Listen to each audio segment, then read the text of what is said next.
Salut à tous, ici le capitaine Valléo, et nous sommes bientôt en automne, alors vous savez ce que ça signifie. Bah qu'il fait plus froid, que les jours se raccourcissent, que des feuilles tombent des arbres. Mais non, on s'en fout de ça. Monsieur Picard, les nouveaux animés de l'automne vont commencer. Exactement. Depuis plusieurs années, l'animation japonaise est devenue de plus en plus populaire. Ça fait que la production d'animés a drastiquement augmenté. Pour chaque saison, 4 fois par an donc, on se prend un véritable bombardement d'animés venant du célèbre archipel. Par contre, avec un tel nombre, il est devenu pratiquement impossible de tout regarder. J'ai donc fait une sélection des animés de la saison, qui sont d'après moi incontournables. Ça veut dire que vous allez être subjectif? Totalement. Je vais donner mon avis. C'est le principe de la subjectivité. JoJo's Bizarre Adventure, Golden Wind. Alors, dans les grandes sorties, nous avons tout d'abord Jojo. L'adaptation animée du célèbre manga shonen continue avec ce coup-ci l'arc Golden Wind, centré sur la mafia italienne. Les animés Jojo ont tous eu un énorme impact sur la pop culture. Il suffit de voir la tonne de mèmes qui en proviennent pour s'en convaincre. J'ai donc hâte de voir comment cet arc marquera lui aussi son époque. Space Battleship Yamato, 2202. La suite de l'excellente série Space Battleship Yamato 2199. Un pilier de la science-fiction à avoir absolument vu. Surtout que l'anime excellait pour ses combats, son scénario et ses personnages. Cette suite sera en fait une compilation des films d'animation étant sortis. Sword Art Online, Alicization.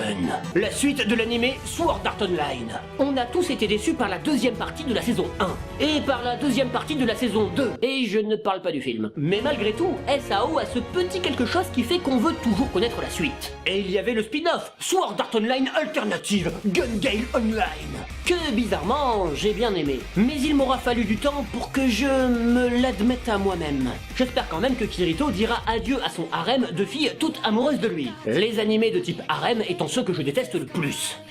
SSSS Greenman, nouvel animé du studio Trigger. Quoi? Faut que je développe? Non, vous n'êtes pas photographe. Le studio Trigger est celui qui nous a donné Kill la Kill et Darlifra. Je suis donc forcément hyper hypé par ce nouvel animé. Néanmoins, je préférais les productions du studio Gainax. Je précise car le studio Trigger a été fondé par d'anciens du studio Gainax. Et je dois admettre que si j'ai beaucoup aimé Kill la Kill, j'ai été plutôt déçu par Darlifra. C'était un bon animé, mais il ne m'a pas émerveillé comme il aurait dû. Mais ce coup-ci, on repart avec des lycéens et des robots géants. Des valeurs sûres de la Japanimation. Radiante.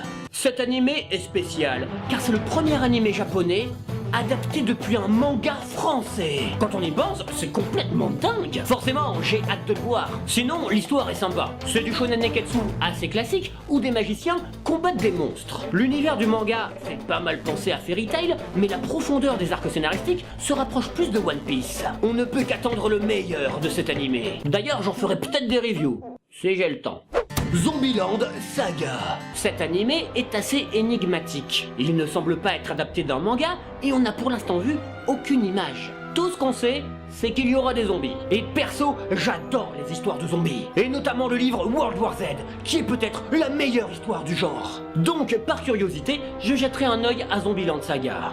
Voilà qui termine ma sélection pour l'automne 2018. Vous l'aurez remarqué, j'ai dû faire des choix. Oui, drastiques. Je n'ai malheureusement pas pu choisir des animés comme Sumo of the Rising Sun, nous faisant suivre l'histoire incroyable d'une bande de sumo. Des muscles. Ni la nouvelle série Fairy Tail. Les deux me semblent pourtant excellentes. Mais il y a aussi le retour surprise de Toharu Majutsu no Index pour une saison 3. Et comme ça fait 10 ans que c'est de la merde, mais je vois pas pourquoi ils font une nouvelle saison. Heureusement, il y a cet automne 2018 la sortie la plus attendue.